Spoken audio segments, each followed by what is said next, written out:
ফেসবুকের নতুন সমস্যা নন ফলোয়ার্স নিয়ে। আমরা এখানে দেখুন আমি একটা ভিডিওর ইনসাইটের মধ্যে প্রবেশ করলাম। তারপর এই ভিডিওর ভিউজের মধ্যে নন ফলোয়ার হচ্ছে 0% এবং ফলোয়ার্স হচ্ছে 100%।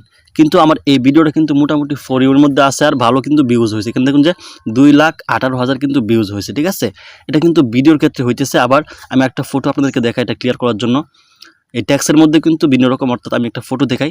এটা হচ্ছে আমার একটা ফটো পোস্ট, এটা ইনসাইটের মধ্যে যাই আমি, তারপর একটু নিচে দিয়ে স্ক্রল করব। তো এখানে দেখুন যে মাত্র 3,000 ভিউ হয়েছে, তাও কিন্তু এখানে আমার নন ফলোয়ার দেখাচ্ছে 70%। আমি একটা টেক্সট পোস্ট আপনাদেরকে দেখাই। এটা হচ্ছে লেখা পোস্ট অর্থাৎ টেক্সট, এটা ইনসাইটে যাই।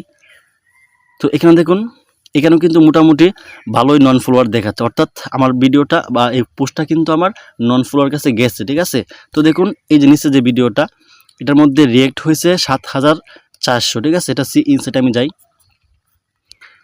তো দেখুন এখানে 18,000 ভিউ আছে, $2 ইনকাম দিচ্ছে, এঙ্গেজমেন্টও ভালো আছে, ওয়াচটাও কিন্তু ভালো আছে। কিন্তু এখানে দেখুন যে এই ভিডিওটা কিন্তু কয়েকদিন আগেও আমার এখানে প্রায় 98 বা 99 ছিল, কিন্তু এখন এখানে শূন্য হয়ে গেছে। অনেকের ক্ষেত্রে কিন্তু এরকমটা হচ্ছে। ঠিক আছে, তো বিশেষ করে ফটো বা টেক্সটের ক্ষেত্রে এরকমটা হচ্ছে না, এরকমটা হচ্ছে শুধু ভিডিওর ক্ষেত্রে। তো আপনারা এক্ষুনি গিয়ে আপনাদের ভিডিওর ইনসাইট চেক করুন যে আপনাদের এরকমটা হচ্ছে কিনা। যদি হয় অবশ্যই কমেন্ট করবেন, আর যাদের ঠিকঠাক আছে তারাও কমেন্ট করবেন ইনশাল্লাহ। তো আসলে এমনটা কেন হচ্ছে? এমনটা হচ্ছে ভাই, ফেসবুকে কিন্তু প্রতিনিয়তই আপডেট চলতেছে। ঠিক আছে, এই আপডেটের কারণে কিন্তু অনেক কিছু উল্টাপাল্টা হইতেছে, অনেকের এখানে ইস্যু দিয়ে দিতেছে, অনেকের এখানে মানে এই যে উল্টাপাল্টা আপডেট আসতেছে, অনেক কিছু কিন্তু হইতেছে। ঠিক আছে, তো এটা নিয়ে প্যারেশান করার কিছুই নাই, এটা হতে পারে অটোমেটিকলি ঠিক হয়ে যাবে। এই জন্য সবাইকে এই ভিডিওটা শেয়ার করবেন যাতে সবাই এটা দেখে নিশ্চিন্তে থাকতে পারে।